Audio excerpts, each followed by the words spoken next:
Hello dear, welcome to my channel Organic at a Glance। आज हम लोग discuss करने जा रहे हैं कंडेंसेशन रिएक्शन। कंडेंसेशन रिएक्शन में तीन बड़ा बेसिक पॉइंट पर हमें फोकस करनी है।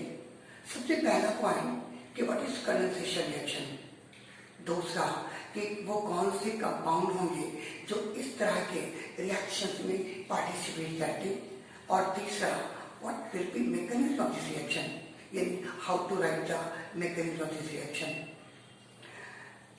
चलिए स्टार्ट करते हैं कंडेंसेशन रिएक्शन। इस बात को याद रखिएगा कि the chemical combination of two molecules, it may be similar और different, with the elimination of other simple molecule is called condensation reaction.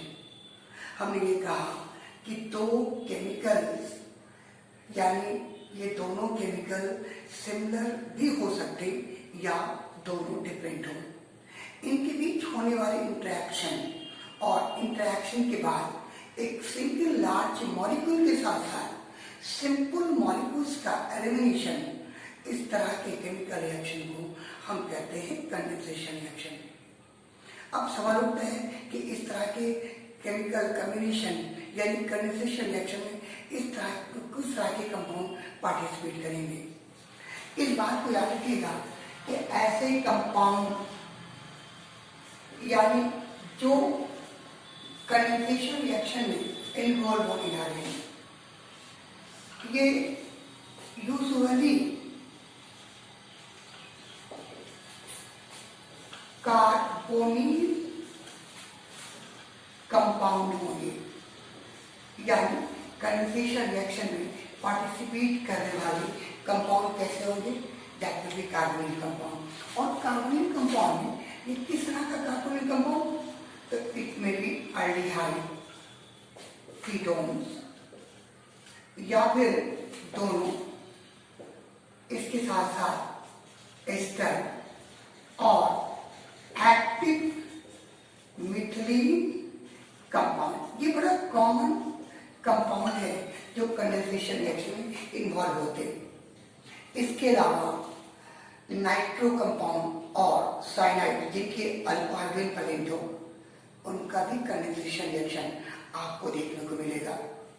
लेकिन इसकी खूबी क्या है कि ये सारे के सारे कंपाउंड्स में दो मॉलिक्यूल्स के बीच कंडेंसेशन होना है, तो इसको याद रखिएगा कि at least one of the two molecule, यानी दो में कोई एक मॉलिक्यूल मस्ट कैरी, यानी हर हालत में ये दो अल्फा हाइड्रोजन को कैरी करेंगे। अगर अल्फा हाइड्रोजन नहीं होगा या अल्फा हाइड्रोजन की क्वांटिटी अगर 1 हो तो उसमें कंडेंसेशन नहीं होता। हमने रिस्ट्रिक्शन लगाया 2 अल्फा हाइड्रोजन। अभी हम मैकेनिज्म में इस पर बहुत डिटेल आपसे बात करने जा रहे हैं कि 2 अल्फा हाइड्रोजन क्यों जरूरी है। और तीसरा जो बड़ा इंपॉर्टेंट और बड़ा अहम पॉइंट है वो है कैटलिस्ट। इसमें याद रखिएगा कि कैटलिस्ट की जरूरत पड़ेगी, और ये कौन सा कैटलिस्ट, ये बेस कैटालाइज रिएक्शन है।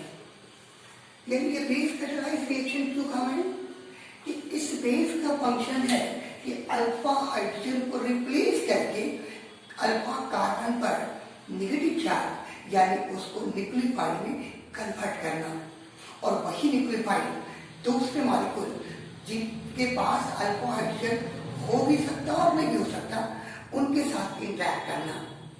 इन सारी बात को हम डिटेल मैकेनिज्म में डिस्कस करने जा रहे हैं। ये 3 कंडीशन जरूरी है। कंपाउंड कैसा होना चाहिए, कंपाउंड कार्बोनिल होना चाहिए, कार्बोनिल कंपाउंड, उनके पास कम से कम 2 अल्फा हाइड्रोजन जरूरी है, और तीसरा इसमें कैटलिस्ट की जरूरत पड़ती, और वो कैटलिस्ट हम बेस की शक्ल में लेंगे। अब जरा इस रिएक्शंस और इनके मैकेनिज्म को और देखिए। कहता है कि वेरी सिंपल, बस इसमें याद रखिएगा कि 2 बड़ा कॉमन स्टेप्स मिलेंगे, और ये 2 कॉमन स्टेप कौन होगा, 2 वेरी कॉमन स्टेप। इसमें ये दो कॉमन स्टेप से किसी का इसके मैकेनिज्म को गुजरना होगा। ये दो कॉमन स्टेप कौन होगा? तो पहला स्टेप कहता है फॉर्मेशन। इसको हमेशा याद रखिएगा कि मैकेनिज्म को लिखने से पहले उसके पॉइंट्स को दिमाग में रखें, तो कभी भी आपको कंफ्यूजन नहीं होगा। पहला है कि फॉर्मेशन ऑफ कार्बन आयन यानी न्यूक्लियोफाइल का बनना कैसे बनता है? तो bye releasing alpha hydrogen beta help of base. जो कैटलिस्ट हमने यूज किया है बेस की शक्ल में, उस बेस की मदद से इनके अल्फा हाइड्रोजन को रिलीज करके कार्बन आयन का फॉर्मेशन, ये पहला स्टेप है। और फिर कहता है कि सेकेंड स्टेप में हम क्या लिखेंगे? एडिशन। किसका? जो फर्स्ट स्टेप में बनने वाला कार्बन आयन था, addition of carbon ion with second molecule of carbonyl carbon, यानी जो दूसरा मॉलिक्यूल कार्बोनिल कंपाउंड का था, उसके कार्बोनिल कार्बन पर फर्स्ट मॉलिक्यूल से बनने वाला कार्बन आयन का एडिशन। और फिर यही दूसरा स्टेप आगे बढ़ेगा exchange with the elimination of यानी डिहाइड्रेशन ऑफ वाटर मॉलिक्यूल, तो की फाइनल प्रोडक्ट। तो कहते हैं कि दोनों कॉमन स्टेप से गुजरने के बाद आपका कंडेंसेशन रिएक्शन कंप्लीट होगा। पहला फॉर्मेशन ऑफ कार्बन आयन और दूसरा एडिशन ऑफ कार्बन आयन, इसको कहते हैं एडोल एडिशन। और एडिशन के बाद इसमें तेजी से डिहाइड्रेशन होगा, यानी वाटर मॉलिक्यूल एलिमिनेट करेंगे और इसी एलिमिनेशन के बाद मिलने वाला जो प्रोडक्ट होगा वो कहलाएगा कंडेंसेशन प्रोडक्ट। अब जरा इसके मैकेनिज्म को जरा और देखिए, वेरी सिंपल। बस आपको याद रखना होगा कि किस स्टेप्स में कौन से एक्शन होंगे। ये बड़ा कॉमन कंपाउंड कॉमन रिएक्शन की बात कर रहे हैं। आपने नाम सुना होगा एल्डोल कंडेंसेशन रिएक्शन का। तो वेरी सिंपल, और इसके मैकेनिज्म को समझने के बाद पूरे रिएक्शन जितना भी कंडेंसेशन रिएक्शन होगा सभी में ये स्टेप आपको मिलेंगे। इसलिए सारे के सारे स्टेप्स बिल्कुल सिमिलर होंगे। अगर इसको समझ लिया जाए, इसी पर भी सारे रिएक्शन की बात करेंगे। एस्टरडिहाइड की खूबी क्या है? ये कार्बोनिल कंपाउंड है और इसमें अल्फा हाइड्रोजन। मैंने कंडीशन बताया था कि carbonyl compound with alpha hydrogen, और हमने यूज किया है कास्टिक सोडा। ये आपका बेस है। इसके बाद सेकेंड स्टेप, इसको स्लाइड के वार्म कर दीजिएगा। पहले हम पानी के पहले एडिशन एल्डोल एडिशन की बात करें तो कहता है कि इसके दो मॉलिक्यूल आपस में कंडेंस कर जाएंगे, यानी इनके बीच केमिकल इंटरैक्शन होगा। अब इंटरैक्शन कैसे होगा इसको जरा और से देखिएगा। ये देखिए, इसके प्रोडक्ट को पहचानना भी बहुत आसान है। ये मेरा पहला मॉलिक्यूल है और इस एल्डिहाइड का ये दूसरा मॉलिक्यूल। हम इसको पहला मॉलिक्यूल माने और इसको माने दूसरा मॉलिक्यूल, कोई प्रॉब्लम नहीं है। इसमें हमने जो बेस यूज किया था, ये बेस इन दोनों को आपस में कंडेंस करा रहा है। जरा वो देखिए, अल्फा कार्बन से अटैच होने वाला अल्फा हाइड्रोजन ये एक्टिव यानी एसिडिक हो गया। और इसको एसिडिक मैंने क्यों कहा? तो कहता है कि इसके साथ लिंक होने वाला जो कार्बोनिल ग्रुप है, इसको कहते हैं इलेक्ट्रॉन विथड्रॉइंग ग्रुप, इलेक्ट्रॉन पुल करने वाला। और इसके पुल करने की टेंडेंसी क्यों है? तो इस पर इंड्यूस होने वाला पॉजिटिव चार्ज इसमें अट्रैक्टिंग पावर क्रिएट करता, और यही अट्रैक्टिंग पावर इस अल्फा कार्बन की इलेक्ट्रोनेगेटिविटी को बढ़ाएगा। और इसी हायर इलेक्ट्रोनेगेटिविटी के चलते इसके अल्फा हाइड्रोजन एसिडिक हो गए, यानी ये रिप्लेसेबल होगा। तो ये जो बेस हमने यूज किया है, यानी कास्टिक सोडा की शक्ल में, यही बेस क्या करेगा, इस अल्फा हाइड्रोजन को रिलीज कर देगा और जैसे ही अल्फा हाइड्रोजन रिलीज होगा अल्फा कार्बन पर नेगेटिव चार्ज का इंडक्शन होगा और यही नेगेटिव चार्ज दूसरे मॉलिक्यूल्स के कार्बोनिल कार्बन के साथ इंटरैक्ट करेगा। तो फर्स्ट स्टेज में बेस का काम था इस हाइड्रोजन को रिप्लेस करके रिलीज करके इन दोनों को आपस में कंडेंस कराना और सेकेंड स्टेज में फिर यही बेस इस हाइड्रोजन को ट्रांसफर कर देगा कहाँ, इस ऑक्सीजन पर।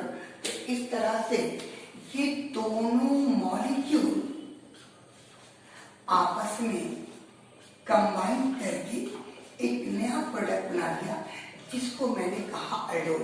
अल्डोल मैंने इसलिए कहा इसमें एल्डिहाइड भी इसमें हाइड्रोक्सिल भी है, अल्डिहाइड को अल और ओएच को ओल बोलते, इसलिए एक साथ इस कंपाउंड को हम क्या करेंगे, इसको कहेंगे अल्डोल। अब कहते हैं कि सेकेंड स्टेप के बाद इसमें थर्ड स्टेप खुद ब खुद हो जाएगा। क्यों, इसलिए मैंने कहा कि इसके साथ लिंक होने वाला जो ये अल्फा कार्बन था, अल्फा कार्बन से अटैच होने वाला यहाँ भी अल्फा हाइड्रोजन है। तो कहते हैं कि इलेक्ट्रॉन भी ट्राई नेचर, ये मैंने यहाँ डिस्कस किया, ये एक अल्फा हाइड्रोजन को फिर एसिडिक बना देगा। इलेक्ट्रॉन भी ट्राई नेचर होने की वजह से अल्फा हाइड्रोजन बिकम्स एसिडिक। तो कहता है कि ये बेस ने इस हाइड्रोजन को पुल करके फिर इस हाइड्रोजन को यहाँ ट्रांसफर कर दिया और फिर वो बेस यहाँ प्रेजेंट है। तो ये बेस क्या करेगा, इस हाइड्रोजन को फिर रिप्लेस करके इस पर नेगेटिव चार्ज लाएगा और ये नेगेटिव चार्ज क्या करेगा, इस हाइड्रोक्सिल को एलिमिनेट करने में, डिटैच करने में मदद करेगा। तो यहाँ से OH हाइड्रोक्साइड आयन के फॉर्म में ये फिर बाहर निकल जाएगा और ये प्रोटॉन को ये पहले पुल करेगा और फिर इसी प्रोटॉन को इसको ट्रांसफर करेगा। तो कैटलिस्ट का ये मेन फंक्शन है कि रिएक्शन को स्टार्ट कराना और जब रिएक्शन कंप्लीट हो जाए तो वो फिर उसी फॉर्म में बाहर अपने आप को रिलीज कर देना। तो फिर ये बेस उसी शक्ल में बाहर निकल गया। तो इस केस में क्या देखते हैं कि फर्स्ट स्टेप में ये एडिशन हुआ और सेकेंड स्टेप में, नेक्स्ट स्टेप में ये क्या करेगा कि एडिशन के बाद ये एलिमिनेट करके फाइनल प्रोडक्ट, इसको मैंने कहा कंडेंसेशन प्रोडक्ट, और इसके साथ साथ एक सिंपल मॉलिक्यूल वाटर का एलिमिनेशन हुआ। तो ये पूरा का पूरा स्टेप्स ऑलमोस्ट सारे के सारे कंडेंसेशन रिएक्शन में आप गौर करेंगे। इसीलिए अगर इसको समझ लिया जाए तो फिर कंडेंसेशन रिएक्शन के मैकेनिज्म को लिखने में आपको कहीं कोई दिक्कत नहीं होगी। अब सर इसके मैकेनिज्म को और देखें। इस रिएक्शन को कहते हैं हम लोग अल्डोल कंडेंसेशन रिएक्शन। अब कहता है कि रिएक्शन का नाम क्या पड़ा, आप कहते हैं इसको अल्डोल कंडेंसेशन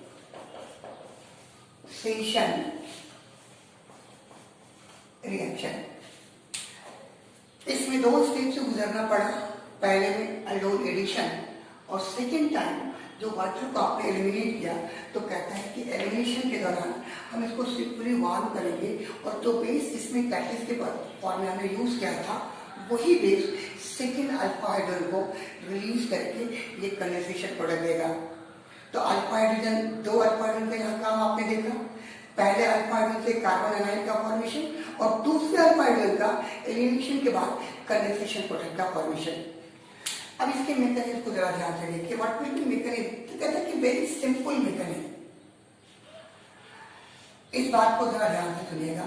किसी भी रिएक्शन के अगर आप मैकेनिज्म लिखे जा रहे हैं, यदि कैटलिस्ट हमने यूज किया है अगर उस रिएक्शन में, तो सबसे पहले एक्शन में कैटलिस्ट आते हैं। तो मैकेनिज्म की शुरुआत हम कैटलिस्ट से करने जा रहे हैं। कहता है कि कैटलिस्ट के शक्ल में फॉर्म में हमने कास्टिक सोडा यूज कर रखा है।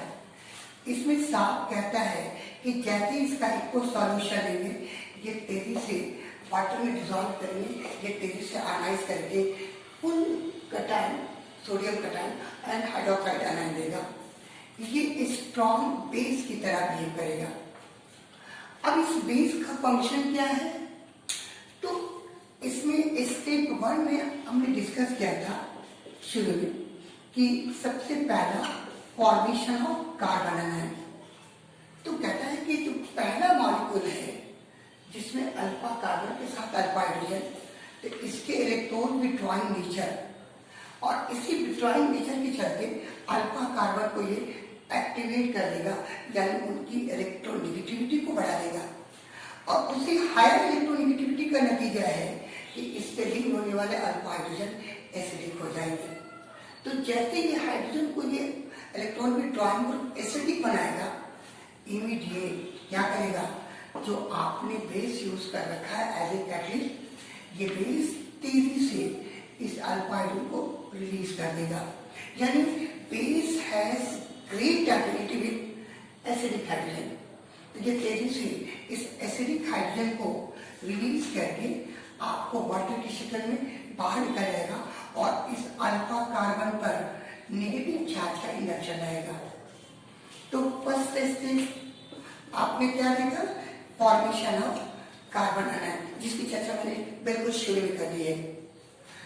अब कहते हैं कि जो सेकेंड स्टेप की हम शुरुआत करने जा रहे हैं, तो एल्डिहाइड का ये जो दूसरा मॉलिक्यूल है, यानी एसिटाल्डिहाइड का सेकेंड मॉलिक्यूल, इसमें भी कार्बोनिल ग्रुप है, इट कैरी पॉजिटिव चार्ज, और यहाँ पर ये बेस नहीं, ये वीक बेस, लेकिन स्ट्रॉन्ग न्यूक्लियोफाइल की तरह बिहेव करेगा।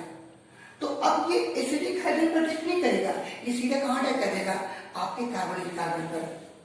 तो फर्स्ट मॉलिक्यूल से मिलने वाला कार्बन अनाइन तेजी से कहाँ अटैक करेगा, तो सेकेंड मॉलिक्यूल के कार्बोनिल कार्बन पर। और जैसे ये इस पर अटैक करेगा, ये अटैक स्लो मैनर में होगा।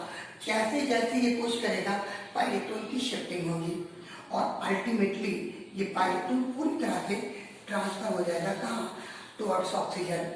तो इस तरह से ये क्या बना देगा, तो ये बन जाएगा ऑक्साइड आयन, और कार्बन कार्बन के बीच एक न्यू कोवलेंट बॉन्ड का फॉर्मेशन हो गया। तो ये नया कोवलेंट बॉन्ड कंडेंसेशन रिएक्शन में आपको देखने को मिलेगा। तो पूछ सकता है कि वो कौन सा बॉन्ड का फॉर्मेशन होगा, तो ये मैं कॉल ना हो कि क्या carbon carbon new covalent bond form in between two molecules of carbon compound. अब कहते हैं कि फर्स्ट स्टेप में आपने जो बेस की मदद से इस अल्फा हाइड्रोजन को रिलीज किया था वाटर की शक्ल में, आपने जो एलिमिनेट किया, यही वाटर इमीडिएट अपने प्रोटॉन को क्या करेगा, H प्लस को, ये प्रोटॉन को ट्रांसफर कर देगा कहाँ, इस ऑक्साइड आयन पर। और इस तरह से ये जो मिलने वाला प्रोडक्ट बना, इसी को मैंने कह दिया एल्डोल। तो कहता है कि ये एक स्टेप आपका कंप्लीट हो गया, एल्डोल एडिशन कहेंगे इसको, कंडेंसेशन नहीं कहेंगे इसको, मैंने कहा एल्डोल एडिशन। अब कहते हैं कि एल्डोल एडिशन के बाद तो मिलने वाला एल्डोल था, यानी बीटा हाइड्रोक्सी एल्डिहाइड या एल्डोल, अब इसका इसलिए नेक्स्ट स्टेप में इंटर करने जा रहा है। जैसे ही इस एल्डोल का फॉर्मेशन होगा, अब थोड़ा और से देखिए, इसके पास कहता है कि एक अल्फा हाइड्रोजन और है ना, इसका मतलब ये हुआ कि ये अल्फा हाइड्रोजन भी इस कार्बोनिल कार्बन के अट्रैक्टिंग पावर के चलते ये भी क्या करेगा, एक्टिव हो गया, यानी ये एसिडिक है। हमने यूज किया था बेस, तो कहता है कि वही बेस इमीडिएट क्या करेगा, ये अटैक कर देगा। और जैसे अटैक करेगा कहाँ पर, एसिडिक हाइड्रोजन, ये तेजी से अपने इलेक्ट्रॉन को ट्रांसफर करके कार्बन अनायन बनाएगा। हम इस रिएक्शन को स्लाइटली वार्म करेंगे, हल्का हीट करेंगे, बहुत ज़्यादा टेम्परेचर की जरूरत नहीं है। तो जैसे इसको हीट करेंगे तो ऑक्सीजन अपनी इलेक्ट्रोनेगेटिविटी के चलते इलेक्ट्रॉन को खींच रहा था, हीट करने से इनके पुल करने की टेंडेंसी तो बढ़ेगी, और साथ साथ इस पर जो नेगेटिव चार्ज आया ये क्या करेगा, इसको पुश करना शुरू करेगा, इसका एलिमिनेट करने की टेंडेंसी को ये इजी बना देगा। इस तरह से हाइड्रोक्साइड आयन और हाइड्रोक्साइड आयन बाहर निकलेगा, और इसके साथ यहाँ क्या करें, पॉजिटिव और ये नेगेटिव, ये दोनों मिल करके आपको फाइनल प्रोडक्ट बना देंगे एल्डोल। इस तरह से ये एल्डोल कंडेंसेशन रिएक्शन का एंड पॉइंट आपको मिल गया। यानी आपको ये फाइनल प्रोडक्ट बना। इसमें बड़ा इंपॉर्टेंट और मल्टीपल पॉइंट है कि एल्डोल कंडेंसेशन रिएक्शन में बेस का सबसे इंपॉर्टेंट रोल था कि वो एसिडिक हाइड्रोजन यानी अल्फा कार्बन से अटैच होने वाले अल्फा हाइड्रोजन को जिनका नेचर एसिडिक था, स्ट्रॉन्गर बेस होने की वजह कर वो तेजी से अल्फा हाइड्रोजन को रिड्यूस करके कार्बन अनायन का फॉर्मेशन करेगा और वो कार्बन अनायन सेकेंड स्टेज में क्या करेगा कि second molecule of carbonate carbon पर के साथ इंटरैक्ट करके कंडेंस करके एल्डोल बना देगा। इसका मतलब ये हुआ कि सेकेंड मॉलिक्यूल का अल्फा हाइड्रोजन होना ना होना ये कोई रिस्ट्रिक्शन नहीं है, हो भी सकते हैं या नहीं भी हो सकते हैं, उस अल्फा हाइड्रोजन का कोई एक्शन नहीं। अभी मैंने थोड़ी देर पहले डिस्कस किया था कि एल्डोल कंडेंसेशन के लिए दो अल्फा हाइड्रोजन का होना क्यों जरूरी है। आप इस स्ट्रक्चर को जरा गौर से देखिएगा। ये आपका आइसो ब्यूटेनॉल्डिहाइड है या इसको 2-मिथाइल ब्यूटेनॉल कहते हैं। It has got only one alpha hydrogen. अगर आप इसमें कास्टिक सोडा यूज करते हैं जरा गौर से देखिए, यहाँ भी हमने बेस यूज किया है एक्वस सॉल्यूशन, तो कहता है कि क्या इसमें कंडेंसेशन होगा, तो इसमें जवाब आपका होगा नहीं होगा। क्यों? इसलिए इसमें एक अल्फा हाइड्रोजन। अब कहते हैं एक अल्फा हाइड्रोजन से एक अल्फा हाइड्रोजन होने के बावजूद ये कंडेंसेशन क्यों नहीं शो करता, तो जरा गौर से देखिए। जब आप इसके मैकेनिज्म की बात करेंगे तो आपके पास अल्फा हाइड्रोजन तो है और इस अल्फा हाइड्रोजन की खूबी क्या है कि इसकी क्वांटिटी 1 है, इसमें 2 मिथाइल ऑलरेडी और आपका ये कार्बोनिल ग्रुप। आपने कास्टिक सोडा से मिलने वाला ये जो बेस था, इस बेस का मेन फंक्शन क्या था कि यहाँ भी इस एसिडिक हाइड्रोजन को रिप्लेस करके कार्बन पर नेगेटिव चार्ज इंट्रोड्यूस करना। और जैसे ही कार्बन पर नेगेटिव चार्ज का इंडक्शन होगा ये कहलाएगा कार्बन अनायन। अब जरा और से देखिएगा तो कहता है कि अनायन का तो फॉर्मेशन हुआ, इसका एडिशन होगा या नहीं होगा, इसको जरा और से देखिए। कहता है कि इस कार्बन पर जैसे ही नेगेटिव चार्ज का इंडक्शन होगा, ये नेगेटिव चार्ज क्या करता है कि 2 मिथाइल ग्रुप इस नेगेटिव चार्ज को झेलेंगे। इस नेगेटिव चार्ज यानी लोन पेयर और दोनों मिथाइल ग्रुप के बीच इलेक्ट्रॉनिक रिपल्शन होगा और उस रिपल्शन के चलते ये दूसरे मॉलिक्यूल कार्बोनिल के साथ इंटरैक्शन में पार्टिसिपेट नहीं करते ड्यू टू स्टेरिक रिपल्शन। तो मेरे कहने का मकसद ये था कि अगर अल्फा हाइड्रोजन की क्वांटिटी 1 है तो पतले में 2 अल्फा हाइड्रोजन की जगह पर 2 अल्काइल ग्रुप इसको स्टेरिक रिपल्शन के चलते इस कंडेंसेशन को रोकेगा। इसीलिए इस बात को हमेशा याद रखिएगा कि एल्डोल कंडेंसेशन रिएक्शन में जो आपने अध्ययन किया था it must carry at least 1 hydrogen. और ये जो वीडियोस लेक्चर था ये पहला है, पार्ट 1 है। हम पार्ट 2 में डिस्कस करने जा रहे हैं जो रिएक्शन बाय नेम यानी नाम पर बेस जो कंडेंसेशन रिएक्शन होगा, जैसे Claisen acid condensation reaction, Claisen ester condensation reaction, nomination reaction, Perkin reaction और बेंजोइन कंडेंसेशन रिएक्शन। ये सारे रिएक्शंस को हम लेक्चर 2 यानी सेकेंड वीडियो लेक्चर में आप गौर करेंगे।